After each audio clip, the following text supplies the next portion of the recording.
expert en série. Bon début d'après-midi, j'espère que vous allez bien. C'est Marianne Paquette au micro.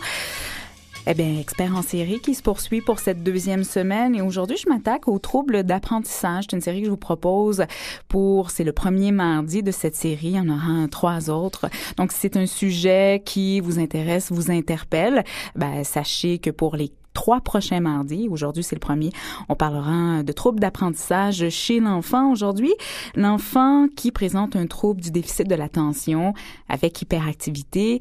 Je me pose la question, comment ça se passe à l'école? Parce que oui, ces enfants-là vont à l'école. On estime qu'il y a à peu près de 5 à 10% d'enfants atteints de TDAH. Et en février dernier, j'avais fait une émission là-dessus avec Dr Louis-Philippe Hubert. On avait ensemble un peu lancé les grandes lignes. C'est quoi le TDAH chez l'enfant? On avait un petit peu abordé, il me semble, Jean-Philippe, l'adulte aussi. Hein? Oui, on avait couvert le TDAH, je dirais autant chez l'enfant, l'adolescent que l'adulte. Donc, on avait brossé un tableau assez général. Aujourd'hui, j'ai voulu un petit peu refermer l'entonnoir et m'intéresser à ce qui se passe pour ces enfants-là dans leur cheminement scolaire, donc dans un cadre où ils sont des élèves. Et Louis-Philippe, qui a une excellente mémoire, me rappelait que j'avais donné cet exemple. Et pour vous remettre dans le bain, pourquoi pas, je vais faire un résumé de cet exemple hyper concret que j'ai vécu il y a quelques années quand mon boulot était d'animer dans des écoles des livres. Donc, je faisais la lecture à des enfants âgés entre 6 et 12 ans et il m'est arrivé de tomber sur un petit bonhomme ben grouillant, qui pour lui, c'était très difficile de rester assis à écouter des histoires et j'avais développé des trucs avec lui vraiment dans une espèce de complicité. On avait des ententes, donc par exemple, il avait le droit, lui, et aussi en complicité avec le reste du groupe, il avait le droit d'écouter les histoires debout. Il avait le droit, parfois, je lui donnais le droit de courir dans la classe entre 2 histoires, par exemple. Et ça fonctionnait très, très bien. Je réussissais pendant 60 minutes à avoir son attention pour lui raconter les histoires, pour faire mon boulot. Et ma mère, qui est enseignante, elle, primaire, première année, qui a vécu dans sa longue carrière toutes sortes de situations. J'étais bien trop fière de lui dire, maman, tu sais pas quoi, j'ai trouvé un truc et puis ça marche bien, puis je me trouvais bien bonne. Et ma mère de me répondre dans toute sa sagesse et son expérience, justement, mais oui, mais Marianne, tu l'as pas tous les jours, 7 heures par jour, et il y a pas 25 autres élèves dans la classe dont tu dois t'occuper.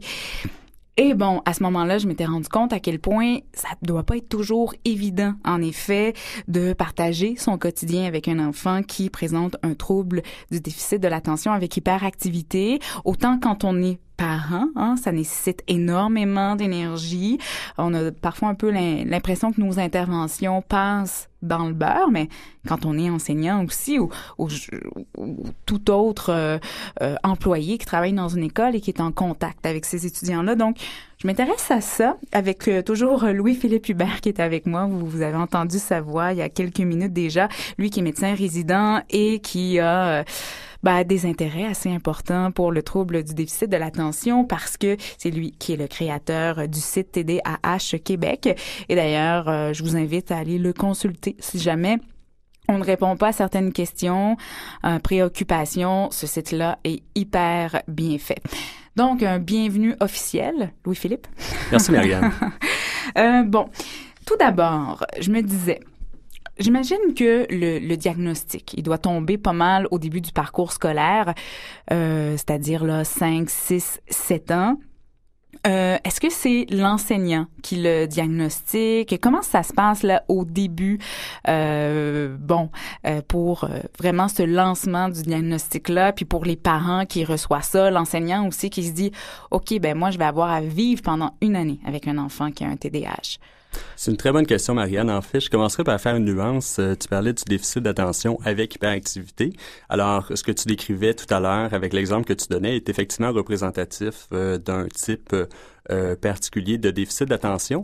Je voulais simplement ajouter que le déficit d'attention peut également se présenter sans hyperactivité. Mm-hmm. À ce moment-là, on a des enfants qui présentent un peu l'opposé, qui sont extrêmement distraits, rêveurs, qui dérangent pas du tout et qui, par contre, peuvent néanmoins présenter des problèmes d'apprentissage et des problèmes dans leur cheminement scolaire.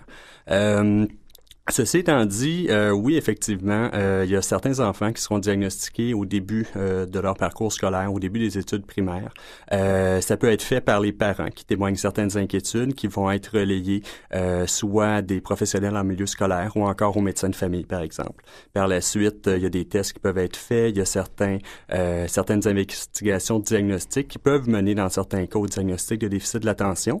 Faut savoir, dans certains cas, ça se fait pas au début des études primaires, ça peut se faire à la fin des études primaires ou au passage dans les études secondaires, ou même dans certains cas au début des études collégiales ou universitaires. Donc, le diagnostic peut se faire dans un cadre académique vraiment à plusieurs étapes dans le cheminement. Ah, donc c'est extrêmement variable. Faudra être prudent au cours de l'émission parce que bon, ça dépend des cas, ça dépend des enfants. Évidemment, je vous rappelle que nous, on tente de brosser un portrait un petit peu plus général. Après ça, ben il y a une panoplie de nuances. Donc, l'enfant, mettons là, qu'on se dit que le diagnostic est fait, l'enfant. Qu'est-ce qu'il vit en classe? Bien sûr, bon, on pourrait parler du point de vue de l'enseignant qui vit avec l'enfant, mais qu'est-ce que on pourrait peut-être qu'on peut mieux comprendre si on passe par l'enfant de se dire qu'est-ce qu'il vit lui quand il a à être soudainement dans cette routine scolaire et à être assis en classe 7 heures par jour. Alors, effectivement, être dans une routine pour un enfant avec déficit d'attention, ou que ce soit avec ou sans hyperactivité, c'est un défi.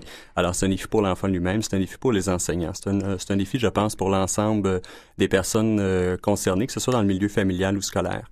Maintenant, dans la perspective de l'enfant, il y a plusieurs manifestations différentes du déficit de l'attention qui peuvent amener des défis particuliers dans le cheminement scolaire. Alors, la première chose, on parlait tout à l'heure de l'hyperactivité, c'est des enfants qui peuvent être très dérangeants, qui vont avoir de la misère tout simplement à rester assis et à écouter les apprentissages, à faire ce qu'ils doivent faire. Donc, déjà, cette composante-là d'hyperactivité ou tout simplement de grande distractibilité peut entraîner des problèmes. Maintenant, il y a plusieurs autres choses, malheureusement, qui peuvent s'ajouter à ça. Des problèmes, par exemple, dans la motivation. On sait que le déficit d'attention peut rendre très difficile de faire des tâches qui ne sont pas très stimulantes. Alors évidemment, plusieurs tâches scolaires sont pas nécessairement extrêmement intéressantes pour l'enfant qui va être attiré spontanément vers autre chose. Donc débuter et persévérer dans l'accomplissement de ces tâches-là, que ce soit des devoirs en classe ou à la maison, peut être difficile. Il y a aussi des aspects liés à l'organisation. Donc prioriser les devoirs, séquencer ce qui est fait de façon efficace, les poursuivre jusqu'à la fin, s'assurer également avec l'inattention de ne pas faire d'erreur. Il y a plusieurs défis différents qui vont souvent se combiner ensemble pour entraîner dans certains cas des difficultés sur le plan scolaire, que ce soit au début ou par la suite dans les études primaires, secondaires ou aux études supérieures. Et j'imagine qu'il faut savoir s'armer de patience parce qu'on doit répéter souvent. Alors, effectivement, ça peut être un aspect, répéter souvent. Évidemment, on va en parler un peu plus tard. Il y a plusieurs façons, plusieurs approches pour essayer de mieux composer avec le déficit de l'attention de l'enfant, notamment en s'assurant justement d'avoir son attention avant de donner une consigne. Dans certains cas, ça peut diminuer le nombre de fois où on a répété la consigne par la suite. Donc, il y a plusieurs choses. Souvent, le traitement du déficit de l'attention, c'est pas une seule chose, c'est pas une seule modalité. Les médecins vont parler d'un traitement multimodal parce que justement, on doit utiliser plusieurs modalités, plusieurs outils différents qui, combinés ensemble, vont permettre à l'enfant de rencontrer ses objectifs scolaires et aussi d'avoir une meilleure adaptation à la maison, avec ses amis à l'école, etc. Je lisais aussi, pour préparer l'émission, que ce que ressent l'enfant, et je trouvais ça assez particulier, j'essayais de me mettre à sa place, c'est que ça va très, très, très vite dans sa tête. Absolument. Et ça, c'est un des éléments difficiles, au point, en fait, où ça peut même affecter la mémoire de l'enfant. On sait qu'avec un déficit de l'attention, à tous les âges, c'est des personnes, des enfants, des adolescents, des adultes, qui ont parfois de la misère à garder en tête simplement ce qu'ils doivent faire ou carrément ce qu'ils sont en train de faire. Une des hypothèses avancées, c'est qu'effectivement, le fait que l'enfant soit distrait par de multiples stimuli, et ces stimuli-là, ça peut être des choses extérieures, des sons, des images, une voiture qui passe, ça peut aussi être des stimuli internes, des idées, des émotions, des sensations qui vont distraire l'enfant de ce qu'il devrait être en train de faire. Alors, c'est effectivement un des défis qu'on rencontre souvent. Tantôt, Louis-Philippe, vous disiez que, bon, parfois, le diagnostic tombe au début du parcours scolaire, c'est-à-dire au primaire, même parfois au secondaire, parfois aussi même avant le cégep. je me demande si c'est pas diagnostiqué, est-ce que ça peut entraver le développement, soit cognitif ou encore le parcours scolaire de l'enfant? Alors, tout à fait. Le déficit d'attention, même quand il est traité de façon optimale, peut malgré tout, dans certains cas, entraver en partie le cheminement scolaire de l'enfant. S'il n'est pas diagnostiqué, il est d'autant plus à risque de le faire. Ce n'est pas automatique, ce n'est pas dans tous les cas, mais on sait que globalement parlant, les enfants avec déficit d'attention, particulièrement sans diagnostic et sans ressources adéquates, vont présenter des difficultés importantes. Ces difficultés-là peuvent être très, très variables d'un enfant à l'autre, selon le contexte, selon les difficultés, selon les demandes particulières du milieu. Mais on sait qu'en général, le parcours scolaire des enfants avec déficit d'attention va souvent, je vous dirais, ressembler à un parcours du combattant. Ouais, effectivement, avec de multiples embûches, des risques d'échecs, redoubler des années. On va en parler dans un instant sans doute, mais tout ça peut affecter le développement psychologique, le développement émotionnel de l'enfant, l'estime de soi également. Alors, d'où l'importance d'une détection précoce et d'une prise en charge optimale. Et parce que je m'intéresse toujours au bon côté des choses, ils ont des forces, ces enfants-là, j'imagine, même au sein d'une classe. Ah, tout à fait. Alors, faut bien comprendre qu'avec ou sans déficit de l'attention, tous les enfants, toutes les personnes vont présenter des qualités, des forces. Et ces qualités et ces forces-là peuvent parfois permettre de compenser en partie ou en totalité certains déficits qui sont associés justement au déficit d'attention. On sait que certains enfants vont bien réussir, on en parlait, sur le plan scolaire jusqu'à un niveau assez avancé. Évidemment, il peut y avoir plusieurs raisons à ça, mais les ressources que l'enfant a lui-même pour compenser ces déficits, même en l'absence de diagnostic, peut être un facteur important pour lui permettre de rencontrer ses objectifs scolaires. Mm-hmm. Il a un sujet peut-être plus épineux, mais j'ai envie de poser la question maintenant parce que quand on fait l'annonce d'un diagnostic, souvent, justement, on met en place des outils et il y a la médication, qui est l'un des outils souvent proposés, mais en quoi ça aide ou ça peut nuire l'enfant?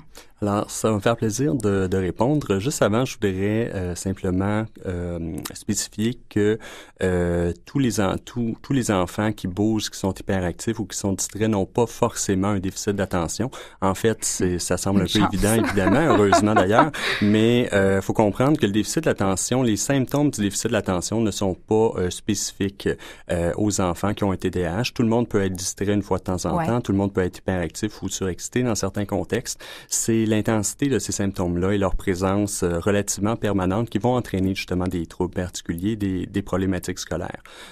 Ceci étant dit, donc, il y a plusieurs raisons pour lesquelles ces enfants-là peuvent présenter des symptômes qui s'apparentent au TDAH, d'où l'importance d'une démarche diagnostique adéquate. Alors ça, c'est le premier point que je voulais amener.